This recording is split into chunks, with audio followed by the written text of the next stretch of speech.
report on this. Okay, so there's a lot of different things that you can use to do a CMA. I'm going to show you a couple. Then I don't know if you were on the sales meeting. We subscribe to something called Toolkit CMA, which is another CMA builder. They're going to do a training session on the 30th. So you have a bunch of choices on how to do a CMA, and we have our own pricing tool called the price trend analysis. So I'm going to go through RPR, which I think is probably the easiest and gives you a nice report.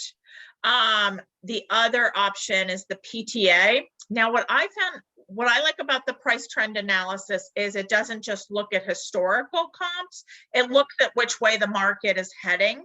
It looks at the absorption rate and sort of calculates a future price. Kim, don't forget to mute yourself. So I think there are pros and cons to the different tools, but you should just figure out what you like to use and are comfortable using. All right, so those are the two I'm going to go through today. The reason I want to do this now is because 99 assets in on this house will close in a week or so. So I want us to play around with what do we think this house will sell for? And whoever comes closest, you guys all have to send me your price in an email, and whoever comes closest will win a prize. By the way, this is what I used to do as a new agent to really understand the market. Is I would try to predict sale prices of houses. I would go to brokers open, so I'd see these houses in person, because it's always important to see it. Pictures don't exactly tell you the real story. To see the house and then predict what do I think it's sold for. And it really, really hones your skills, and you'll get much more of a comfort level. I mean, obviously, if you're doing this for a client, you're going to do the full analysis and everything, but you get really good at sort of predicting prices just sort of on your feet. So anyway, I strongly recommend that you guys do this and play around, because this is pricing is one of the things that you really just get better at by practice and really get a feel for it. And Montclair is just one of those weird markets where sale price has absolutely nothing to do with list price.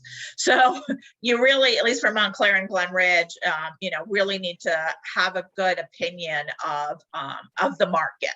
All right, so I'm going to jump in. So like I said, we're going to start off with RPR. So RPR is a free service through National Association of Realtors. I say free, you pay for it in your board fees. And it's a great resource. So the website is www.narrpr.com. And it's great for a whole host of other things other than, building a CMA. So you guys should definitely go look at it, play around with it. That's where I pull the solds, the pictures that I use. So also people who've lived in their houses for more than 15 years, you can also use Remind. I think RPR is just a great site and pretty easy to navigate. And the MLSs do trainings on RPR very frequently. So join up on one of those, or, I'll have Nick do a training once in a while. So you want to go to reports, go to create a CMA. Okay, and it's literally going to walk you through the steps of what you need to do. All right, so we're going to put in the address, 99 Essex Ave. Hello?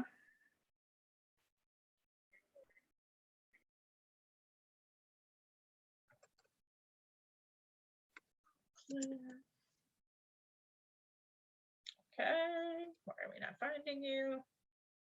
There we go. All right, let me just minimize this.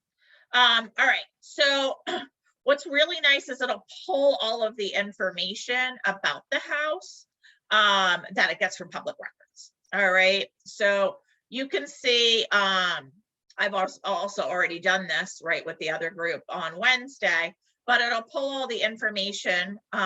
If this is really your if you're not pulling this from the market, obviously, you're going to have to go through. The first step is going to be to view, sorry, not to view the details, to check on the property facts. Now, this is pulling it from the MLS, so it's going to be, pretty accurate. But, you know, one of the first things if you're going to a house you haven't been to is just checking that the information is correct, right? And you can make changes right here and then save those changes, okay?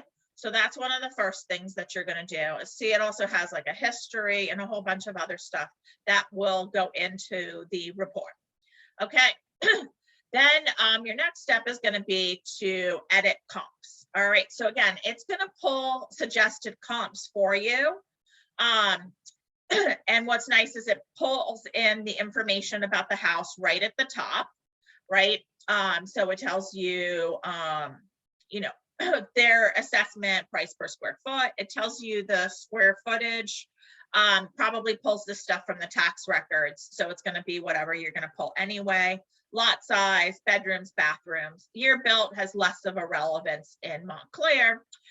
You're also going to want to click on it and look at the pictures and take a look at, you know, how does it compare to the comparables, right? So I'm assuming that you guys all did that. So I'm going to jump beyond that.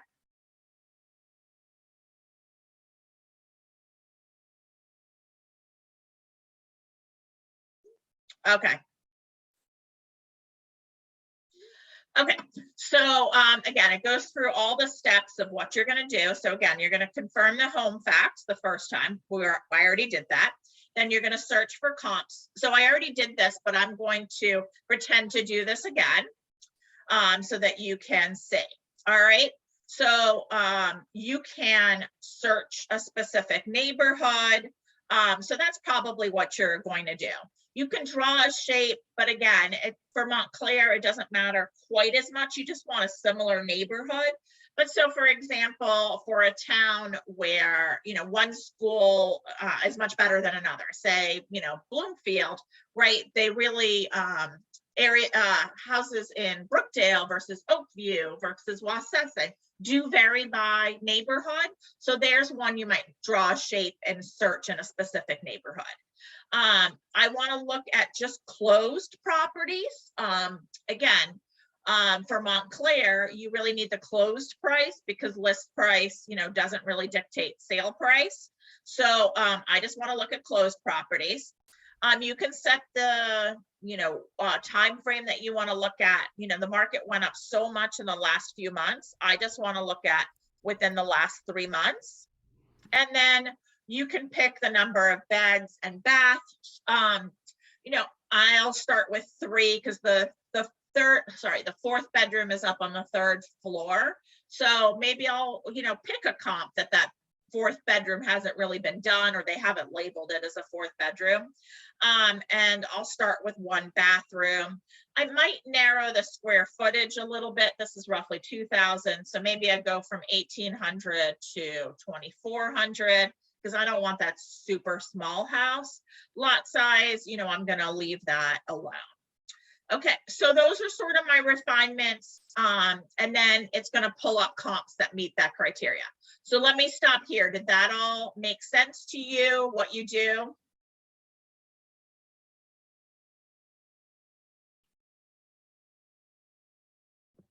Yes. Okay, good. Just somebody answer me so I know I can move on. All right, thanks. Okay, so then we're going to hit search. Okay. And then I've already done this, so it already had comps on the comp list.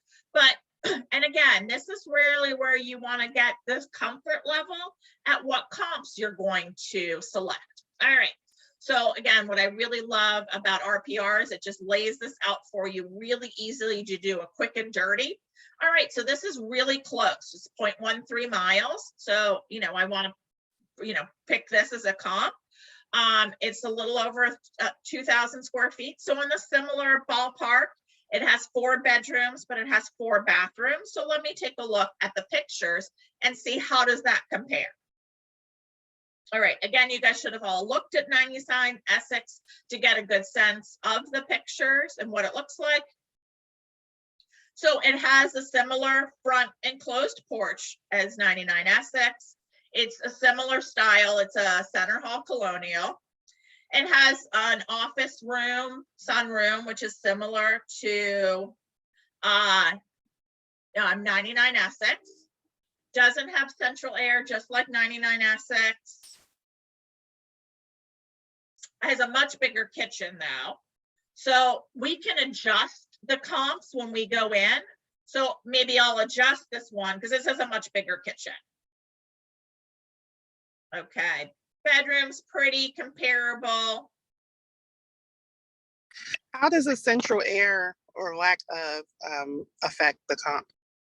So again, what you can do rather than putting, changing a specific dollar amount, because, to me, that's more of an appraiser, like taking off 10,000 or 20,000. And I've seen appraisers, by the way, use different numbers in terms of what they adjust for having central air versus not having central air. But what you can do in RPR that I really like is you can tweak the comps and, adjust them just on a sliding scale, which we will do. Okay, this is a pretty comparable, second bathroom to Essex. And again, has the 3rd floor bedroom. So this is a pretty good comparable, again, other than the kitchen. So I'm pretty happy with this one as a comp, and also for using this as it is. Okay, so let's go back. All right, so I already had this added to comps. All you do is, click on it. All right, so now let's look at this one. So this is 0.14 miles away. This one sold for a crazy price. So, let me look at what was with this one. It's a little bit of a bigger house. So again, I'm gonna click on it, look at the pictures and see, maybe I read the description. What's the deal with it? All right, so this offers a separate, fully finished 1,200 square foot, 2-story, studio. All right, so I might not pick this because my house doesn't have that. All right, and I had already known these comps, so I knew that was the deal with this house. Okay, Fairfield, again, you want to look up what's the deal with this house because, about the same square footage, 5-bedroom, 4-bath. So again, might not be, very comparable.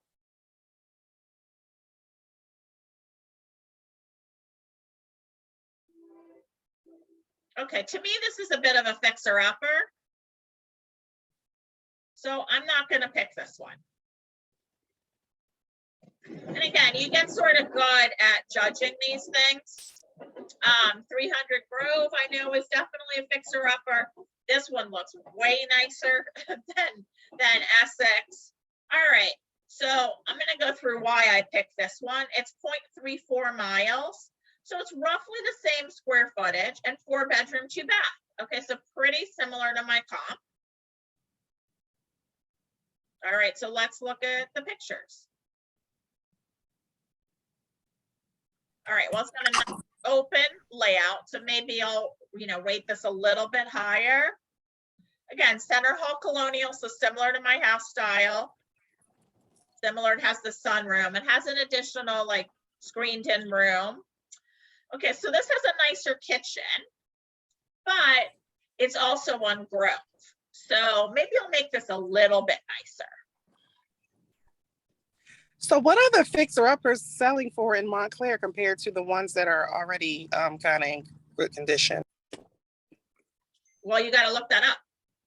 I can't tell you that off the top of my head. You have to look that up for a specific property. Okay, this is, a finished basement. So maybe I'm gonna, and this has a huge yard. Okay, so again, even though it's on Grove, maybe I'll make this a little bit nicer.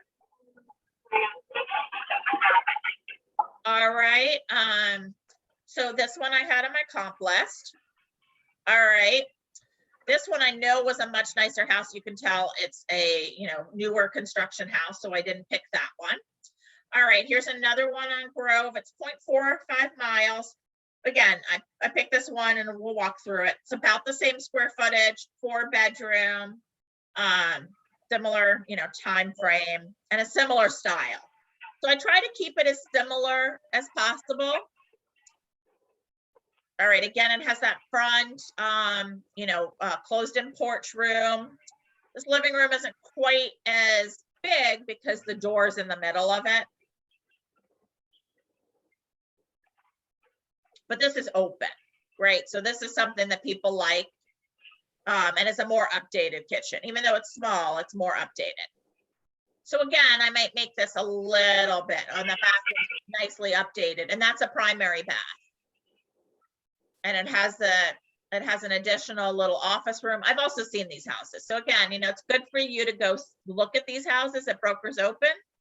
And this has a really nice third floor with another bathroom. Okay, so I don't know if you can tell, this is a much nicer house than 99 Essex. Also has a finished basement. Okay, so we're gonna make this one much nicer when we do the scale versus 99 Essex. Even though they're very similar sized houses, this one's way more updated and has, that really pretty, that really nice third floor master suite. Okay, then there was 3 Columbus. I'm not going to walk through all of these. You'll be able to get a sense of the comps.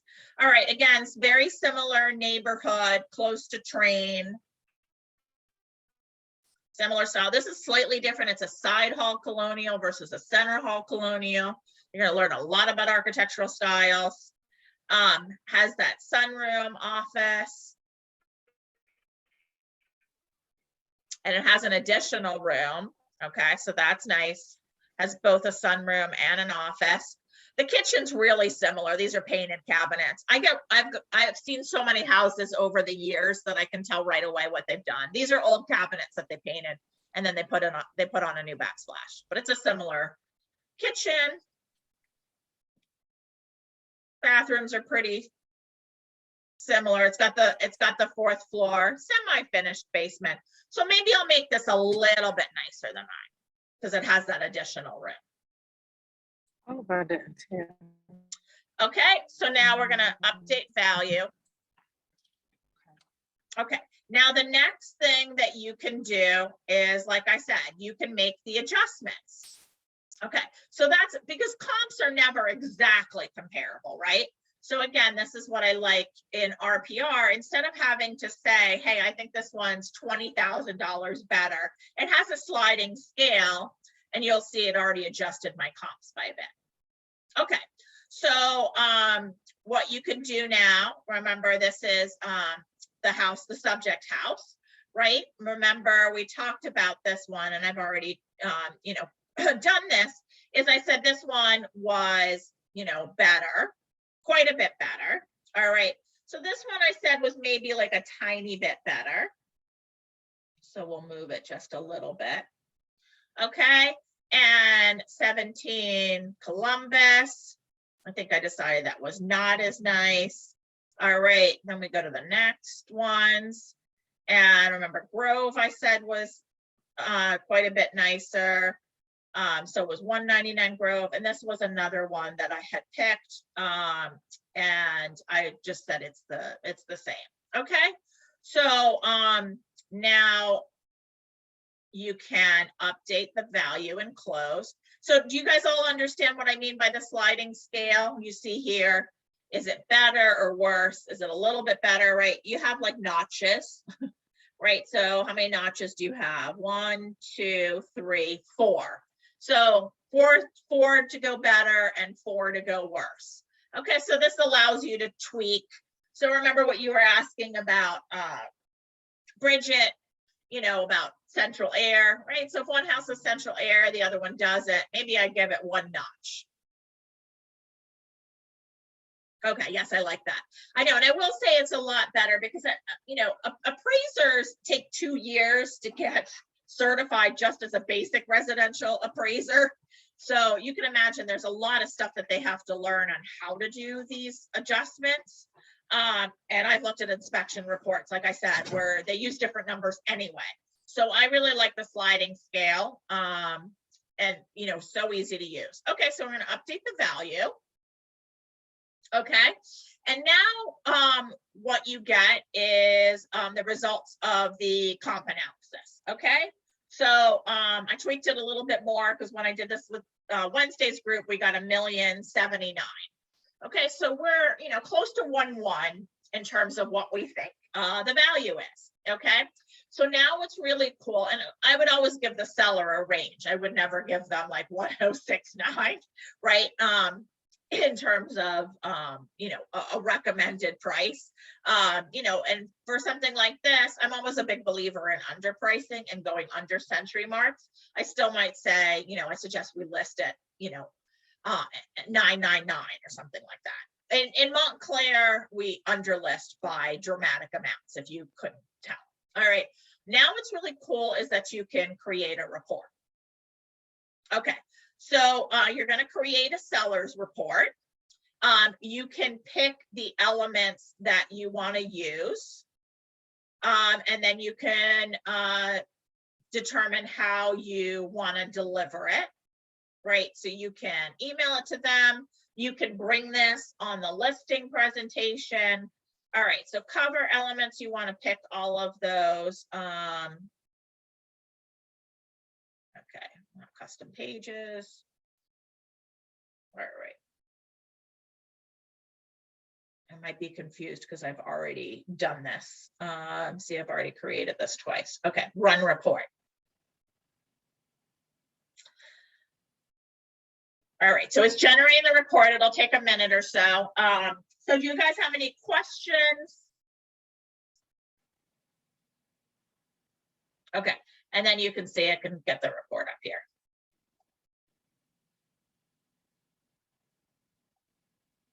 Where's the report? Oh, it's finalizing. It'll pop up when it's ready. You guys have any questions while this is doing that?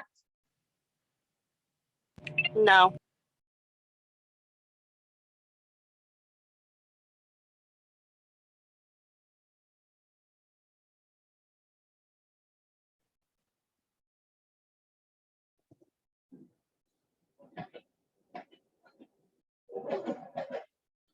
So to go back to your question, Bridget, you were asking about, unrenovated versus renovated houses and what those go for. It's really going to depend on a whole bunch of factors. And this is where, you really have to play around with comps to understand what are the drivers of value in a particular market, because it's very market specific, right? So Montclair, it's location of the house, how close you are to town, train, size of house, the lot size, whether it's a flat backyard or a hilled backyard. Condition of the house is a big factor, because we have all older houses, so people really want renovated, but it's not only renovated, it's like renovated and layout, like an open plan, because that's a pretty rare thing in Montclair. Has a high value to it because people want open plan. So this is why I'm saying you really want to play around on the MLS, really know your markets, and really understand what drives value, right? Like I said, that one that I didn't select on Montclair Ave because it went for 1.7, that had that huge additional building basically.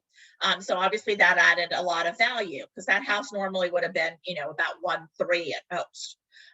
So somebody paid, 1.1 to 1. I love the doorbell. So somebody paid, basically, like, $500,000 more for that. All right. By the way, what's that? I was just asking because you had just said that Montclair was just like a funny area in terms of the way they priced it. So I just didn't know if, still, even though it's a fixer-upper, it would be still an astronomical price for the place, even though it wasn't like fixed up. Oh yeah, absolutely. It would, and it would go, because a lot of end users, is what we term it, versus investors would still buy it because they would see the value in renovating it. All right, so you can see the report has a lot of components to it. You can select out a lot of this stuff because this is 82 pages. I don't know that I'd want to bring all of this stuff, but let me show you what the sort of, comp analysis looks like, because I think it looks really good to be able to present again to a seller. Okay, so this is comp selected by agent. So this is what it looks like. You know, when we picked all of these, you know, it looks sort of like how an appraiser lays it out, although you have to make it very clear. This is not an appraisal. It's a comparative market analysis, right? So you have your subject property, you have all of the comparable properties, you have all the information on those, you know, in terms of number of bedrooms, size, lot size, year built, style. It pulls in all of the, you know, descriptions. And then below it, you'll have more detail and at least an outside picture and a map, right? So again, these are nice to be able to present. You know, these are the comparables I looked at. And I think it has more pictures of them further down. And then it goes into like a whole bunch of other things like market activity. I wouldn't include all of those because it's including a whole bunch of other stuff. Like this is not a comparable house that just provides too much information. But again, for the comp analysis, I think it looks really good. And you can also, it doesn't include all the pictures, but then you can email them the comps that you selected. All right, so again, this does a really nice job of, you know, laying this out in a nice format. Okay, so that's RPR. And again, you can customize the report and what you want to include in that. See report options.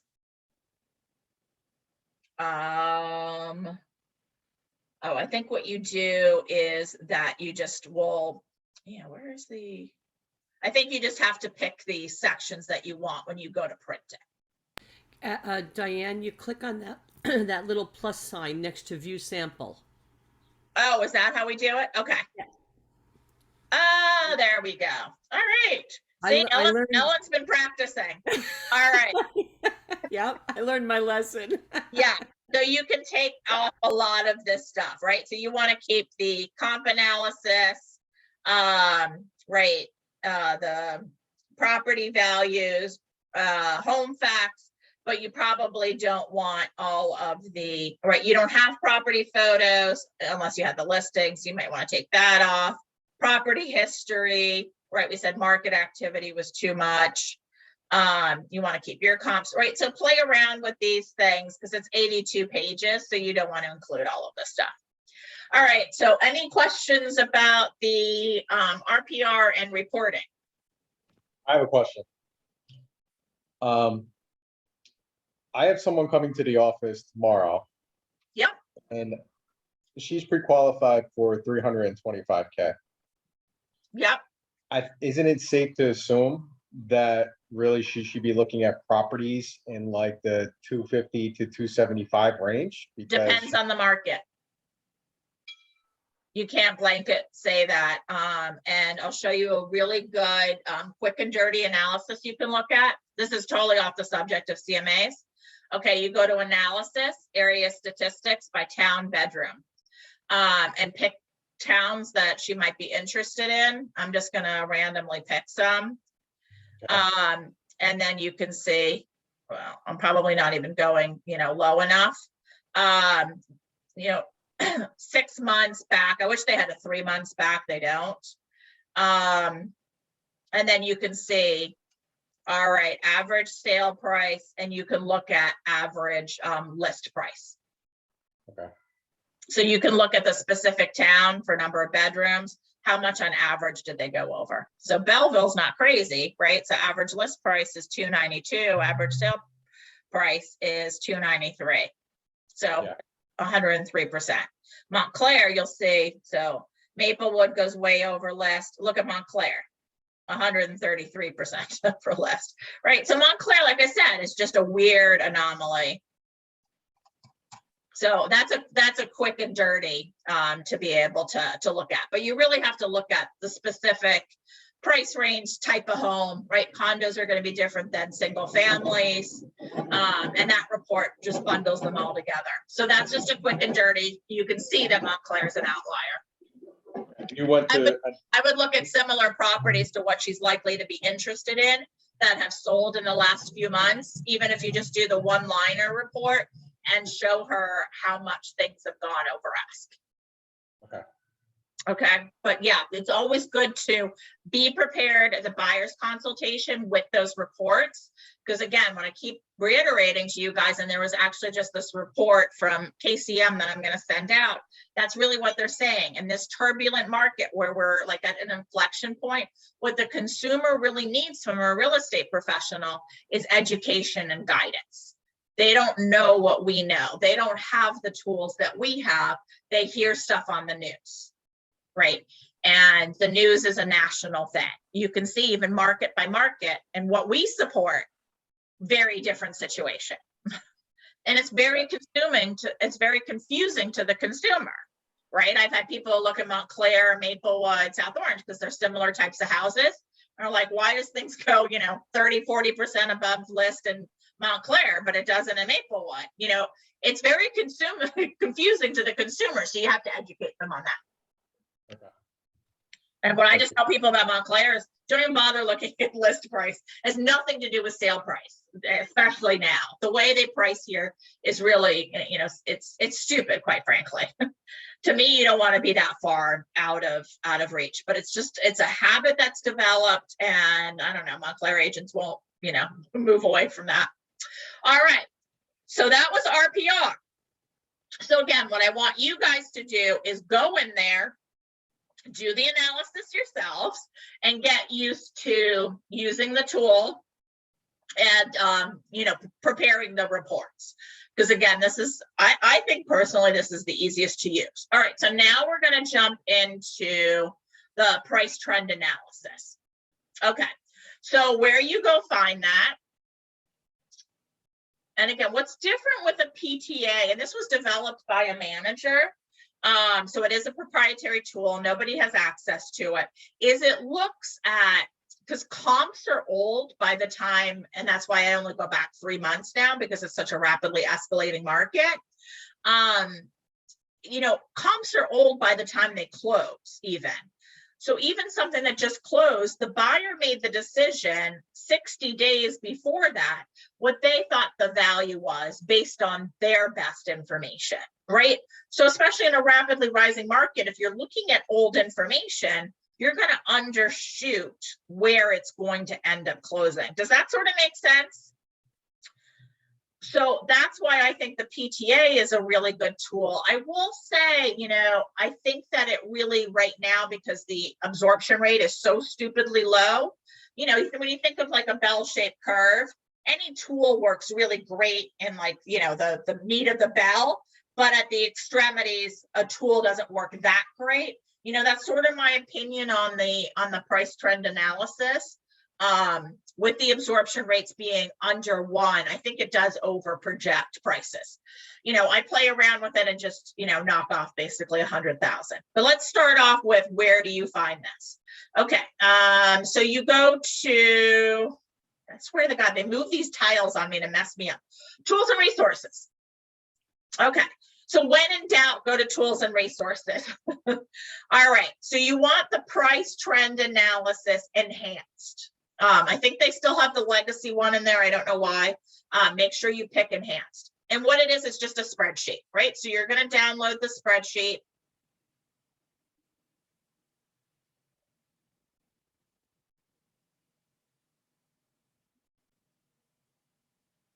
Okay. And there's 4 sheets. First, you have to enable editing so that you can make the changes. All right, so you're going to put in the address. So the pale yellow are all fields you have to fill in. So it's Essex Ave, Montclair, New Jersey. That's 07042. Okay, and it's prepared by Best Agent Diane Russell. Okay, now we got to go get some data. All right, and by the way, the pale green are the instructions. They're very, very detailed. So you can walk through this and play around with this. By the way, Bridget, this would be a good tool for investors, right? Because you're really, when they buy a property, they're always projecting ARV, right? And you're factoring in how the market is moving. So this might be a good tool for you to play around with for investors. you know, Yes, right. if you're looking at after, repair value, right? Because they're really going to sell in like, 6 months to a year. All right. So now we got to go get some information. All right. So the first thing it's asking for is number of current active listings. All right. So we're looking at Montclair. So I just want actives. All right. Not even coming soons or under contract, continue to show. Now, if it's a single family home, I do separate single family versus condo, because to me, they're very different markets. All right. So there's 28 active listings. So see, this is going to go crazy because the absorption rate is going to be something stupid. All right. So we want to look at those. We're going to select all of them. All right. And then what you want to do is go to view and then client CMA and view. Okay, so that does the stats for you. All right, so the last field is days on market. So the average days on market is 27. All right, so now I'm going to go to average days on market, put in 27. All right. Now, the next thing we need to get is we need to use this to pull the number of properties that have gone under contract in the last 30 days. Okay, so I can close out of this because I want under contracts now. So close this. All right, so now I'm going to select under contract. Okay, and I want ones, I still keep single family. I want properties that went under contract. You see here, UC date, so that's under contract date. I want to go back 30 days. Okay, so that would be 5/24. All right, so What's the US? US is under contract, continue to show. Okay, that's if there's a contingency in there. Like the buyer has to sell their house in order to buy, this house. So the seller will keep showing it. All right, so now I want to search. All right, so there's 44 under contract. So I'm telling you, there's going to be, absorption is going to be very, very low. Okay, so the absorption rate is 0.6. All right, so now everyone understand what you needed to do on the first page. So these are your overall market statistics. And it uses this information to project what does the market look like from today into the future. Okay, now we're going to tell it what did the market look like in the past. Okay, so we're going to pick properties that went under contract roughly 12 months ago, went under contract roughly 6 months ago, and then went under contract in the last 30 days. Okay, and this will say, you ideally want like 3. In the interest of time, I'm just going to pick a couple in each category. So again, now I want ones that went under contract, and I'm looking for things, and they might have already sold. So actually, they're already sold. So I need to go S and SD. Okay, they might have sold more than a year ago. Diane, it says sold though on those instructions. The third paragraph says For closed sales, right, should be calculated from the time of contract, not time of closing. oh, okay, because when I look on the purple line, it says comparative closed sales, and then the bottom one, so that Yeah, says but the 12. instructions say you want to pick, right, the 12 months, 6 months should be calculated from the time of contract, not time of closing. Okay. The sales okay. price reflects the market conditions at the time the price was negotiated. Okay. See, so that's a little confusing though, because see below when it says comparative closed sales. Yeah, but they will have already closed, but you should look at properties that went under contract roughly. That's 12 what I'm months ago. saying. So we don't go to closed. We Well, they will have closed, but we don't go to sold. We go to under contract. you don't go to sold date. You pick the under contract date roughly a year ago. Okay, but what about where you're clicking under status? Well, status, they will have sold. A house that went under contract a year ago will have sold. Right. No, I know that. So we're not doing under contract under status. We're just doing sold here. Yes, but okay. I'm looking at properties that went under contract Right. roughly 12 months ago. Okay. Okay. Okay, does that make sense? Yeah. Yep. Okay, we're looking at sold comparables, right? Right. So that's what this chart says, comparative closed sales from 12 months ago. But we're looking at properties that went under contract roughly 12 months ago, which is Okay. the instructions in the box there. Okay. Okay, so we Yep. need sold, but we want things that went under contract roughly a year ago. So I might go to, like 7, yeah, 15. I have to see what I could find. So I might need to expand the range. Now I can pick, 3 to 4 bedrooms and, 1 to 3 bathrooms. All right, just to narrow it down. Okay. So now let's search and let's see, what we find. Do we find properties that are comparable? Again, I just need to find a few. All right, so again, I could just sort of do, quick and dirty, same neighborhood, similar size house. All right, so this is a similar size house, but I know this is a different neighborhood. So maybe I want to try to find, okay, maybe this one's good. Nassau, this is a 4-bedroom, 3-bath, maybe similar neighborhood. That one looks like it has a much bigger yard. So I just sort of do like a quick and dirty first, see what's likely to be a good one. I think this is probably likely to be a good one, and then I'll just narrow it.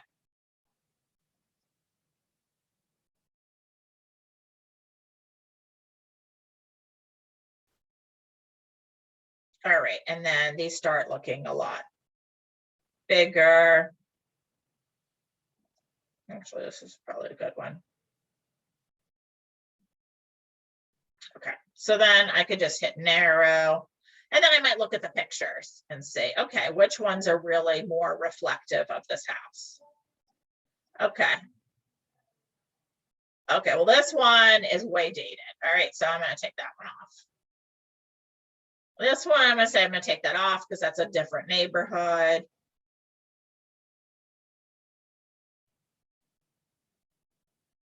This one I happen to know is, well, the square footage is there. All right, so that's a lot smaller. I'm going to take that off. All right, so maybe I stick with these 3. All right, and then what you need to do is you just need to copy. And sorry, this is going to take me a few minutes to do because you're just going to copy all the information.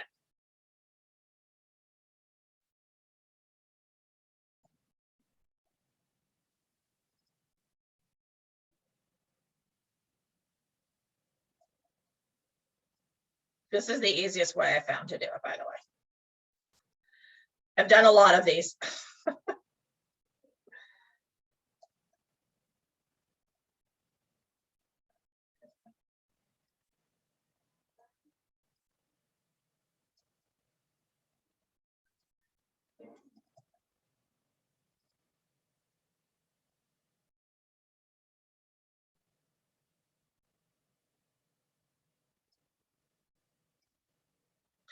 All right, now you have to go into the MLS sheets.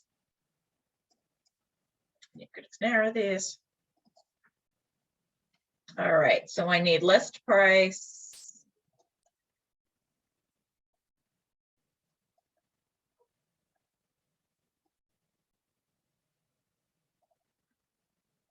I need list date.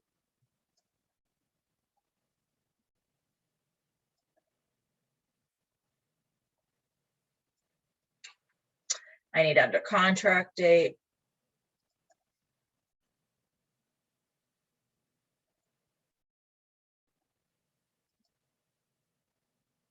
And I need sold price.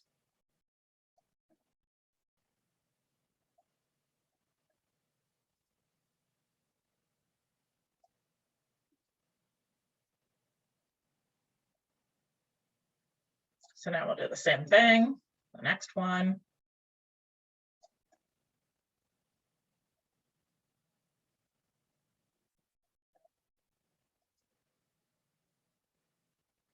Sorry if you guys are getting bored. I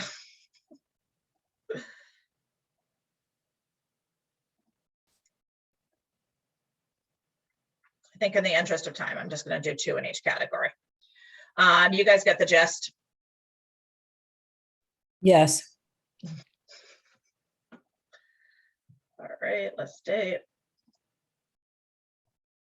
But you guys should definitely play around with it and see what numbers you guys come up with.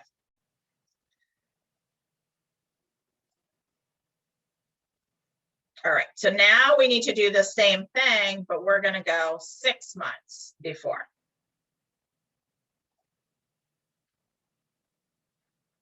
All right, so again, we don't need to worry about SD because they wouldn't have sold a year ago, right? But we need to go back, you know, roughly 6 months. So what's today? 24th. Whoops. That's the 23rd. So we're going to go back, say, to like 12, maybe 15. Nothing really closes around Christmas to, you know, maybe February-ish.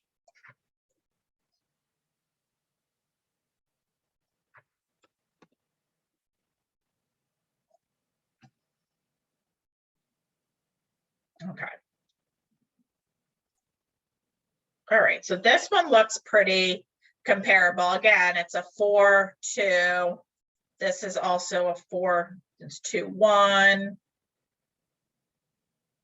Right, so these are probably the 2 I would select. And again, I would have looked through them in more detail and make sure that they're really, you know, comparable. But I'd already done that.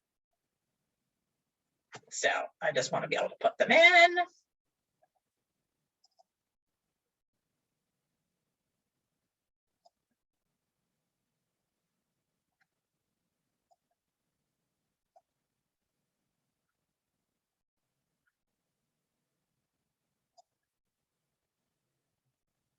And I've played around with this. It's not that sensitive to 1 or 2 comps.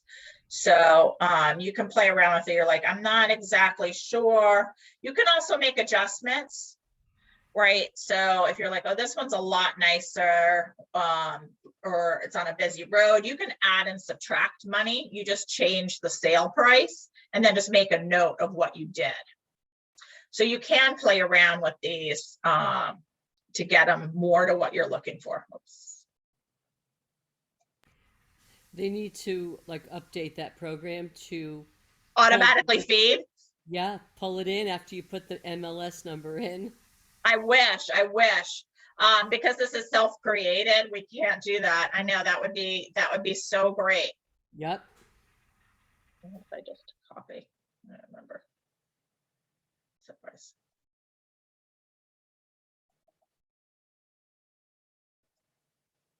Well, you get to use your snipping tool. Yeah, I know. Well, not necessarily a snipping tool. I'm just copying and pasting. Oops, I put something. I know. I was joking. I know. The snipping tool is my favorite tool. I know.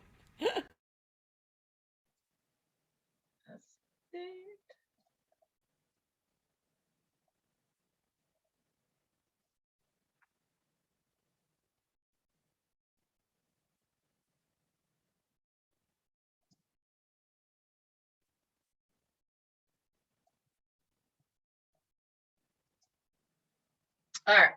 So I'm only going to put 1 in on that one. All right. Then you want under contract in the last 30 days. Okay. So these are really ones that, you know, are recent. Okay.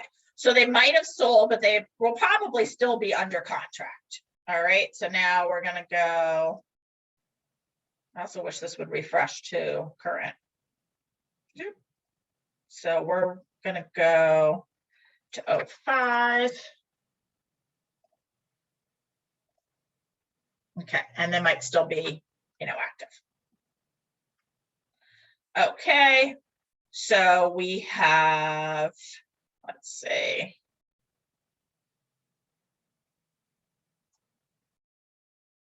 All right, this might be a good one. All right, this one looks pretty good. 262 Grove. That's only 3-bedroom. Oh, sort of like this one. This is similar neighborhood. All right, so I'm going to pick this one.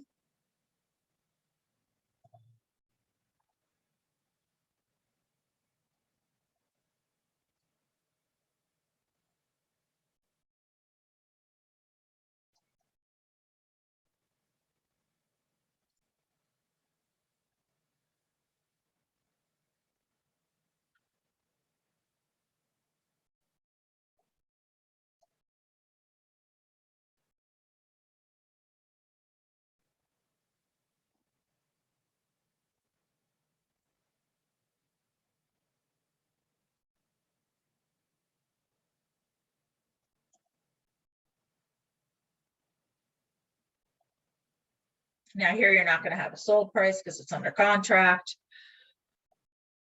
Oops.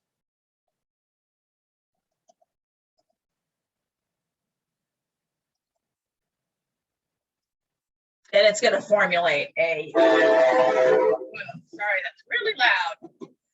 It's going to formulate a sale price. Okay, so those are the things that you want to do. Again, if you make any adjustments to any of the sale prices, you just make your notes. All right, this is what it's doing behind the scenes to do the calculations.